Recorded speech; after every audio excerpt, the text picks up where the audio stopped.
Hi, my name's Rowan, and I am an urban curandera. You can find me at rowan2sisters.com. And a curandera is somebody who works with cultural diseases. It's typically Hispanic culture, and I grew up in El Paso, so those are the role models that I know. So I always grew up wanting to be a curandera, and I told my mom one day that I wanted to be like that lady in every neighborhood that has the awesome garden and the awesome yard and seemed to be like a role model in the community. And my mom, who was a professor at UTEP, was like, "That's not even legal. You can't do that. No, no, no, no, no."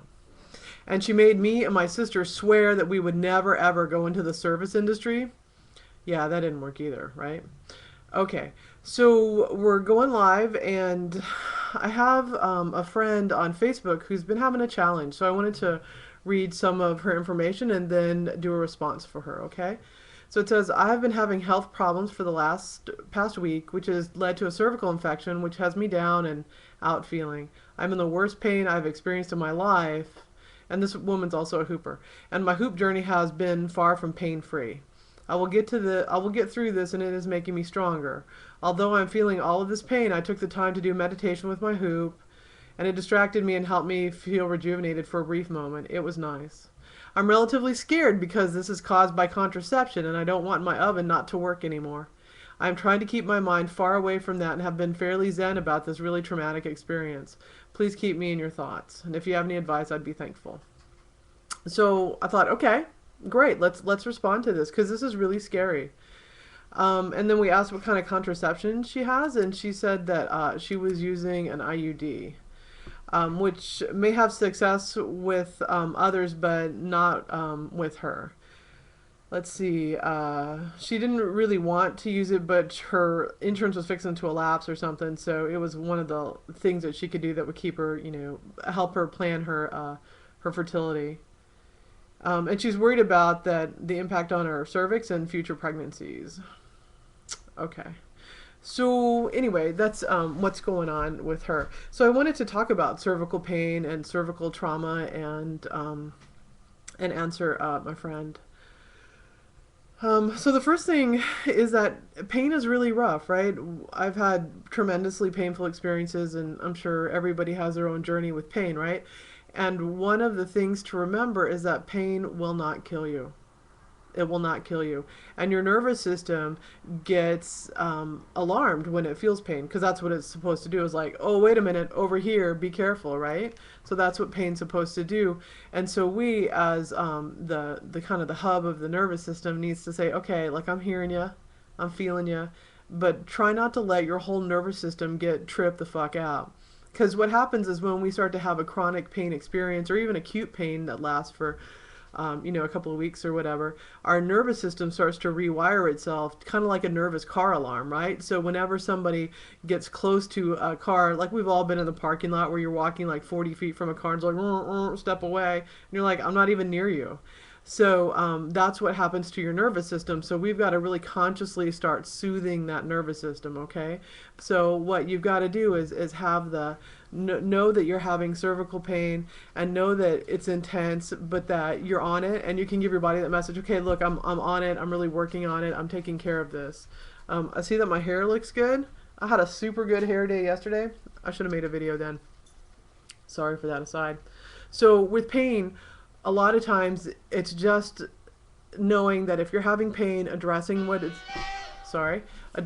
going on, and then start having that self chat about pain. And so she's doing exactly that, not to get too overwhelmed and not to start thinking in like directions of like, oh shit. And let's talk about what to do. Her second question was, will my oven still work? So I want to talk about that for a second. So as long as if you have cervical trauma, but your period, your menses is still coming through, that means that sperm can still get up there, right? So, and cervixes get traumatized in all sorts of ways that we're probably not super aware of because we can't see it. So just wanted you to know that your oven will still work, meaning that you can still get pregnant if your menstrual fluid is coming out. Sometimes people have something called an incompetent cervix, and I'm not sure that any cervix is really incompetent, but what they'll do for that is put a little stitch in there while you're pregnant, and occasionally bed rest. So it's pretty unlikely that your cervix will be incompetent, and if it is, there's ways to work around that.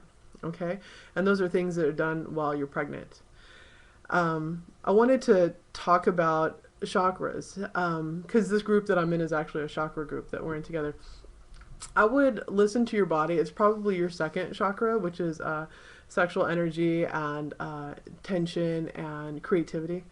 And I would do everything I could think of to start working on healing that second chakra because this woman is under a doctor's care, right? So they're probably doing antibiotics or whatever the treatment is for that. But I didn't get a chance to find that information. But let's call in all our kind of esoteric healing arts, right? And those are things that we can do outside and heal in. So figure out how you would most want to heal that second chakra. And it might be wiggling on up to your third chakra, and it might also involve your first chakra, right? But look at, what you intuitively best heals those chakra points, or maybe you could go work with somebody who specifically works with chakra healing in that form, and find out how you can start to facilitate healing in that area. And we're addressing our bodies as like not just our bodies, but our mind and our surrounding energy fields. So that's another idea, is to go and do chakra healing.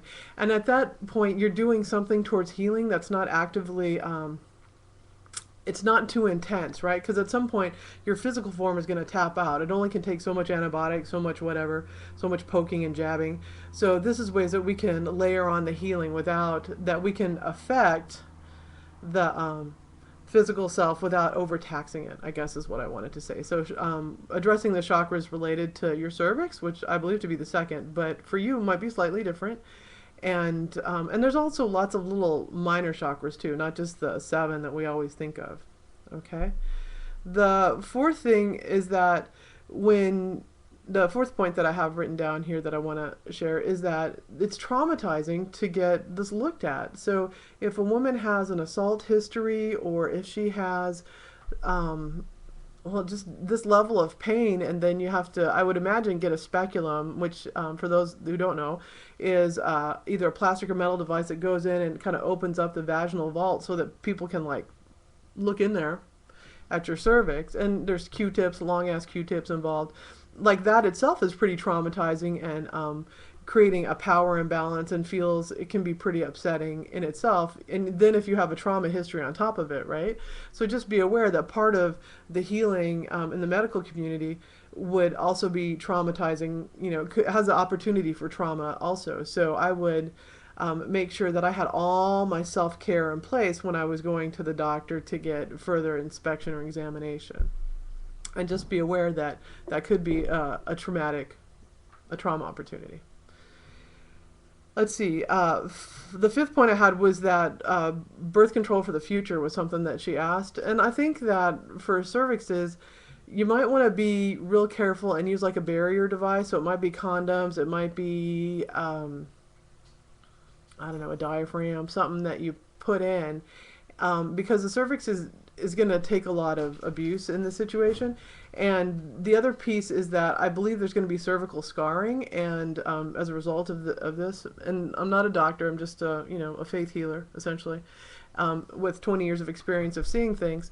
But with cervical scarring, you don't want to add any more chemicals to it, and I believe like the pill and those types of things can create cervical scarring. And this is totally anecdotal, but after 7 years, I've seen lots of women who, if they've taken the pill more than 7 years, they'll have scarring in their cervix.